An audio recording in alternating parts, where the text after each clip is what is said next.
It begins on a cold morning when a white Range Rover sits smugly across a ranch gate, hazard lights blinking like a dare, while a line of logging trucks rumbles behind the owner and neighbors lift their phones, ready for drama.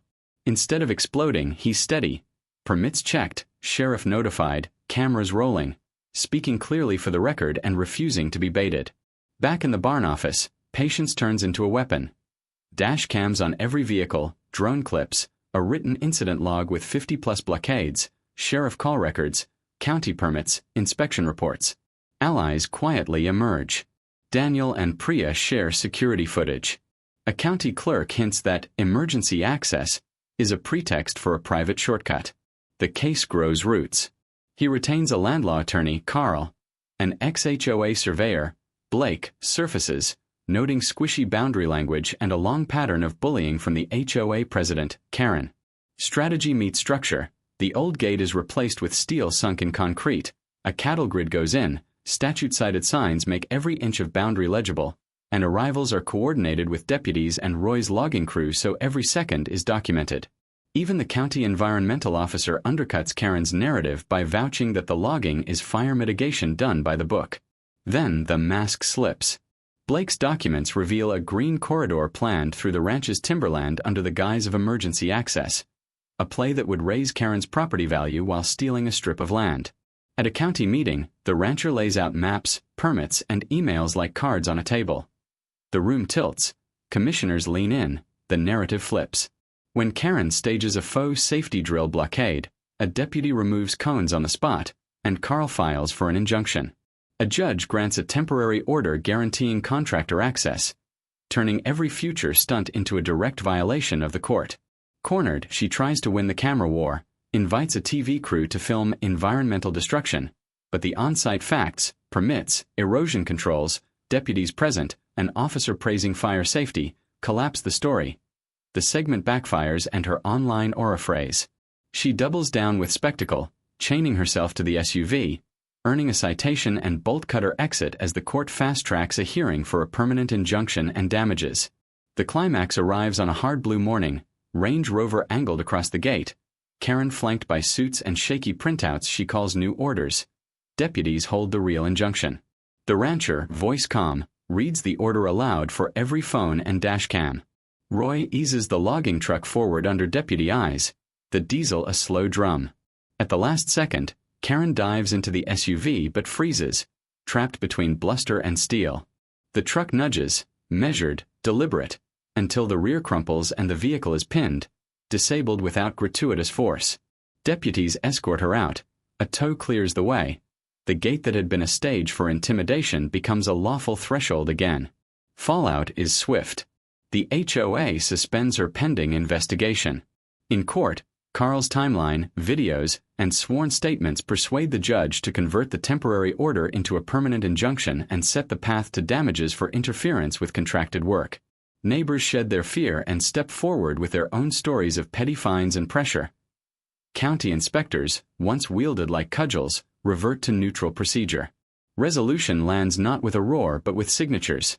A settlement pays damages, permanently renounces any claim of access or easement across the ranch, and publicly affirms that the forestry work was lawful and beneficial. Karen resigns and quietly lists her house. The proposed corridor is suspended. The HOA rewrites bylaws to prevent concentrated power. Meetings shift from punishment to potlucks as the neighborhood relearns how to be a community. The logging wraps, pastures are reseeded. The steel gate gleams without drama. Cameras keep recording more out of habit than need. Where fear once lived, normal life returns. Neighbors wave openly. A couple keeps their beloved oak, and in the back of a thick binder a small note slips into place. I was wrong. What began as a blocked driveway becomes a local parable about restraint and receipts, proving that patience, preparation, and the law can outlast the loudest performance, and that defending a simple gate can reset the boundaries for an entire community. This narrative operates as a thematic case study in power, law, and community, mapping how an HOA president's inflated authority crashes into the bedrock of private property rights, and how patience, documentation, and due process turn a one-sided campaign of intimidation into a communal reckoning. At its core is the tension between abuse of authority and lawful ownership. Karen, the self-styled queen of the HOA with a Range Rover as her scepter, escalates from accidental blockades to a calculated effort to annex access across the rancher's gate, dressing a private shortcut as emergency easement and a public good. Against that overreach, the rancher refuses to counter-bluster. Instead, he chooses the slow power of law. He records everything: dash cams on every vehicle, drone footage, a journal of incidents, sheriff call logs, permit copies, county records, an archive of 50-plus blockades and fabricated complaints that transforms personal grievance into admissible fact. This methodical patience is strategy, not passivity. A cease and desist letter goes to the HOA, county, and sheriff. A lawyer, Carl, is retained. An ex-board surveyor, Blake, surfaces with internal emails that expose the real play: a green corridor cut through the ranch under the guise of emergency access, a plan that would conveniently raise Karen's property value. Around that legal engine, the social dynamics shift. At first, neighbors peek from curtains, governed by fear of fines and social punishment.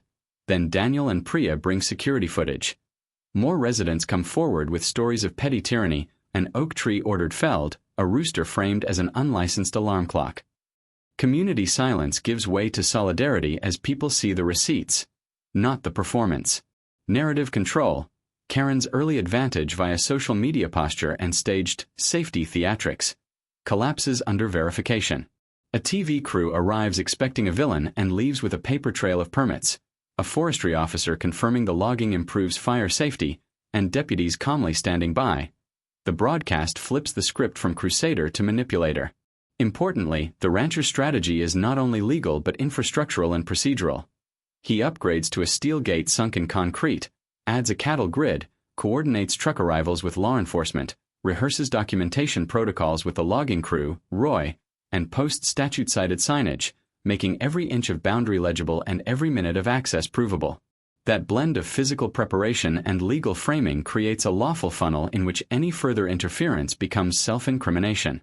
The tipping points arrive in layers: the county meeting where Maps and Blake's emails reveal the land grab, the deputy-ordered removal of a faux safety drill blockade, a temporary injunction that puts teeth in the warnings, and finally the climactic morning when, in the presence of deputies and cameras, the logging truck nudges the illegally parked Range Rover just enough to disable it. No rage, no improvisation, only the mechanical consequence of a court-backed right-of-way. The effect is cultural as much as legal. The HOA suspends Karen, a judge grants a permanent injunction and greenlights damages. The board begins to unwind her excesses and drafts bylaws to prevent such consolidation of power again. County inspectors return with courtesy, not clipboards as cudgels. The neighborhood recalibrates from surveillance and fines to potlucks and policy. A civic immune response triggered by months of carefully curated truth. In the end, the consequences and reforms carry the real moral. The proposed green corridor is suspended. A settlement pays damages, publicly affirms the rancher's compliance, and permanently renounces any claim of access. Karen resigns and fades from view, and the HOA, chastened, learns that community is not a license to coerce. The rancher's victory is not cinematic but procedural, a triumph of receipts over rhetoric, preparation over provocation.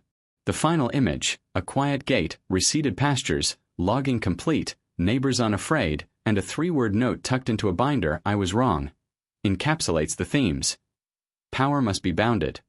Law is a tool of restraint when wielded patiently, and communities are healthiest when authority is transparent, distributed, and answerable to fact. Framed as a problem-solution case study, this saga begins with a clearly defined problem: persistent obstruction, harassment, and attempted regulatory overreach that threatened a rancher's lawful access, business operations, and animal welfare. What started as an accidental Range Rover blockade by the HOA president, Karen, hardened into a daily tactic. Hazard lights blinking across the ranch gate at dawn, causing delays to feed runs and contractor access while spawning a blizzard of spurious complaints, noise, zoning, fencing, meant to pressure the rancher into conceding an easement disguised as emergency access. The stakeholders quickly crystallized: the rancher and his livestock, the HOA figurehead and board members, contractors led by Roy and his logging crew, neighbors, initially wary, like Daniel and Priya, county inspectors and sheriff's deputies, and later journalists and a regional TV crew. The evidence base, built deliberately and dispassionately, turned grievance into proof. Dash cams on every vehicle, drone footage, a written incident log, timestamps and weather notes across 50-plus blockades, sheriff call records, permit files, county inspection reports, and eventually internal HOA emails supplied by Blake, a former board member, revealing a green corridor plan that cut through the rancher's timberland while masquerading as a public safety measure. With the problem defined and evidence assembled, the solution strategy combined legal, logistical, and communications lines of effort. Legally, the rancher issued a cease and desist, filed formal complaints on jurisdictional overreach, retained a land law attorney, Carl, and prepared an injunction. Procedurally, he coordinated with deputies, validated permits with county officials, and scheduled contractor arrivals when law enforcement could observe. Physically, he upgraded to a steel gate in concrete, added a cattle grid, posted statute-cited signage, and mapped access points. Communicatively, he engaged a local journalist and curated a documentation protocol so every confrontation would be captured from multiple angles. Key turning points marked the shift from defensive posture to proactive remedy. An environmental officer publicly affirmed the logging as fire mitigation, puncturing Karen's destruction narrative. Deputies dismantled a staged safety drill blockade under authority of the cease and desist. Blake's emails and maps exposed the land grab at a county meeting, flipping public sentiment as commissioners absorbed the scheme. A temporary court order injunction established enforceable access, transforming each new blockade into contempt risk, and a televised smear attempt backfired when the reporter filmed permits, mitigation measures, and deputies on site. The climax distilled months of preparation into one lawful recorded moment. Karen angled her SUV across the gate again, waving printouts the deputies deemed irrelevant. With the injunction read aloud and every camera live, Roy inched the logging truck forward under deputy supervision, gently pinning and disabling the Range Rover's rear without gratuitous force until a tow cleared the way. Outcomes followed swiftly. The HOA suspended Karen, neighbors shed their fear and contributed testimony, and a judge converted the temporary injunction into a permanent order while teeing up damages for interference with contracted work. County inspectors, once tools of harassment, returned to procedural neutrality. The board initiated bylaw reforms to constrain unilateral power and reduce legal exposure.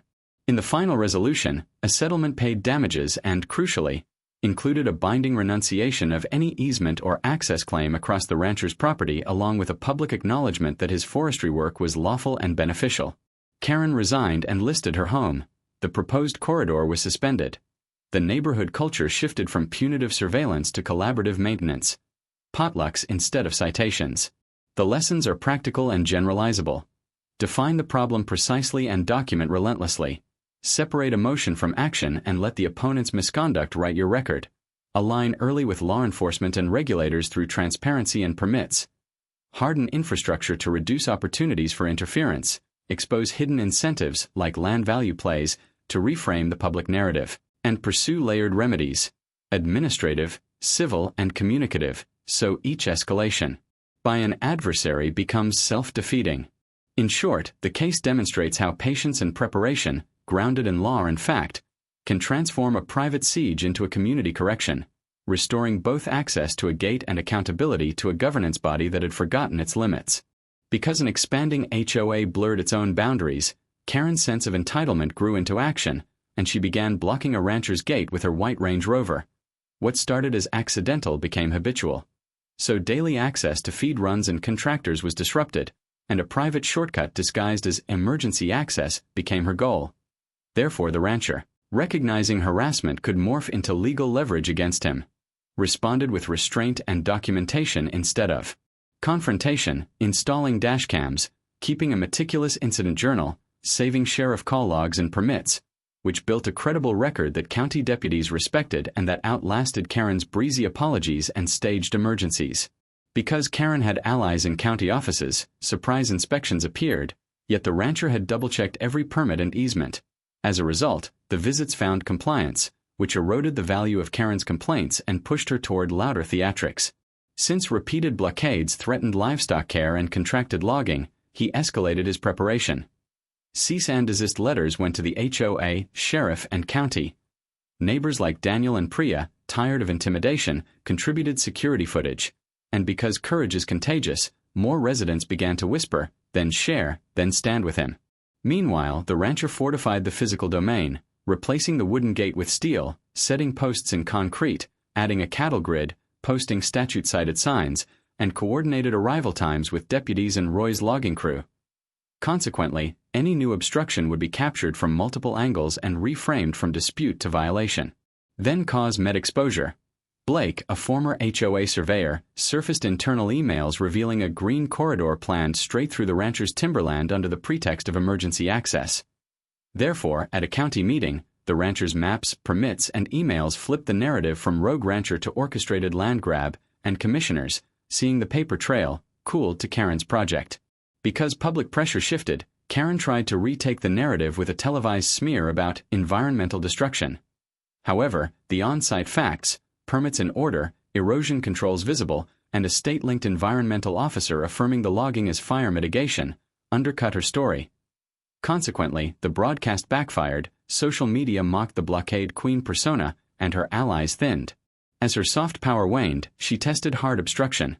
Cones for a safety drill at the gate were removed by a deputy citing the cease and desist. Thus Carl, the land law attorney, filed for an injunction, and a judge granted a temporary order guaranteeing contractor access, which transformed any future blockade into contempt risk. Because the order gave the law teeth, the next blockade became decisive. Karen angled her SUV across the gate, waving printouts the deputies deemed irrelevant. The rancher read the injunction aloud, Roy idled forward under deputy supervision, and the logging truck gently nudged until the Range Rover's rear crumpled enough to disable it. Therefore deputies escorted Karen away, a tow cleared the entrance, and months of obstruction ended in a single, well-documented court-backed act. Since the spectacle made the causal chain visible, overreach begets restraint begets law begets consequence. The HOA suspended Karen. The judge later granted a permanent injunction and set damages for interference, and county inspectors reverted to neutral procedure. Neighbors, newly unafraid, brought testimony and receipts of petty fines and bullying. So the board began rewriting bylaws to limit concentrated power and reduce legal exposure. Because the association now faced liability and reputational risk, Karen's lawyer offered settlement, which the rancher accepted after negotiation. Damages paid, a binding renunciation of any access or easement across his land, and a public acknowledgement that his forestry work was lawful and beneficial. Therefore the proposed corridor was suspended, Karen resigned and listed her house, and the community recalibrated from surveillance to cooperation. In turn, the ranch returned to rhythm. Logging completed, pastures reseeded, cameras recording out of habit rather than necessity, the steel gate standing as a plain threshold rather than a battleground. HOA meetings became potlucks and policy instead of punishment. Children's toys reappeared in yards without fear of citations, and a three-word note, "I was wrong," slipped into the binder like the quiet effect of a long causal chain. The enduring lesson is itself causal. When coercion meets disciplined documentation and lawful preparation, the aggressor's actions generate the very record that curbs them. Infrastructure and process convert impulsive power into self-incrimination, and patience, aligned with evidence and the courts, doesn't merely protect a gate. It reshapes a governance culture so that order, not intimidation, becomes the community's default. Told in a 5-act arc, this story opens with Act 1. Setup, where a rancher who bought land for quiet outside city limits finds that an expanding HOA has crept to his fence line and installed a queen, Karen, whose gleaming Range Rover becomes a daily scepter of control. What begins as an accident hardens into ritual. Hazard lights blinking across his gate at dawn, feed runs delayed, contractors stalled, and a barrage of bogus notices about fencing, noise, and zoning intended to browbeat him into granting a shortcut disguised as emergency access. Instead of lashing out, he chooses discipline. Dash cams on every vehicle, a journal of incidents with timestamps and weather, copies of permits, sheriff call logs, habits of patience forged into a shield. Act 2. Rising action layers pressure and preparation. The harassment widens to animal control calls and pop-up inspections, but the rancher's paperwork is flawless. Neighbors like Daniel and Priya quietly bring security footage. An export surveyor, Blake, hints the HOA's boundary claims are mushy, and a steady land law attorney, Carl, helps draft cease and desists and plan an injunction. The rancher fortifies the physical stage. Steel gates sunk in concrete, a cattle grid, statute-cited signage, and choreographs with Roy's logging crew and deputies so every arrival is witnessed and recorded. Even the county environmental officer undercuts Karen's destruction narrative by confirming the logging is fire mitigation. The midpoint turns the story on a hinge. Public reveal.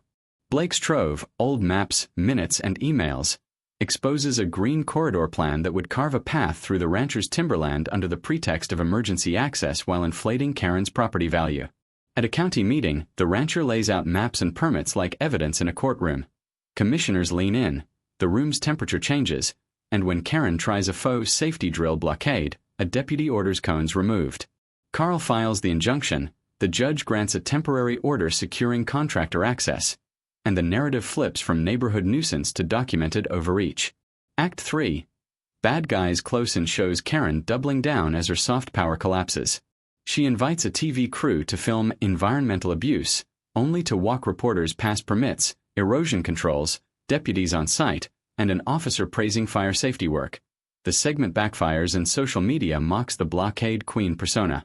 In a bid for spectacle, she chains herself to the Range Rover, earns a citation and bolt cutter liberation, and watches the court accelerate toward a permanent order and damages. The emotional toll is real, late-night paperwork, scanning the road at dawn, the long hum of vigilance, but alliances thicken, neighbors trade fear for testimony, deputies move from sympathy to steady backup, and Roy's crew treats the gate like a professional stage set for lawful access. Act 4. Climax arrives on a sharp blue morning. Karen angles the SUV across the gate again. Flanked by suits and shaky printouts, she calls an injunction. Deputies, holding the actual order, read her the reality. The rancher raises his voice just enough for every phone and dashcam. This is private property, the court guarantees access, the sheriff is on scene. Roy eases the logging truck forward under deputy eyes, the diesel a low drum. At the last second, Karen dives into the SUV but freezes, trapped between bluster and steel. The truck nudges, measured, surgical, until the rear crumples, a tire lifts, and the Range Rover is pinned, disabled without gratuitous force.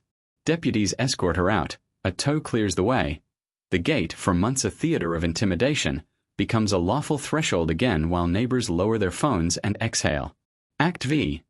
Denouement unties the knots. The HOA suspends Karen, a judge converts the injunction to permanent and sets a path to damages, and county inspectors retire their clipboards to neutrality. Settlement follows. Money for delays and interference, a binding renunciation of any easement or access claim, and a public acknowledgement that the rancher's forestry was legal and beneficial. Karen resigns and lists her house. The green corridor is suspended. Bylaws are rewritten to prevent concentrated power. HOA meetings shift from punishment to potlucks. Roy's trucks roll out, pastures recede. The steel gate gleams without drama. The cameras keep recording out of habit more than need. Neighbors who once watched from behind curtains now wave from driveways. An elderly couple keeps their oak, and one small envelope arrives with 3 words, "I was wrong," folded into the back of a binder heavy with receipts. The final image is quiet, a man on his porch, land secure, community recalibrated, proof that patience, preparation, and law can outlast the noisiest performance, and that a gate defended well can teach a neighborhood where authority ends and dignity begins.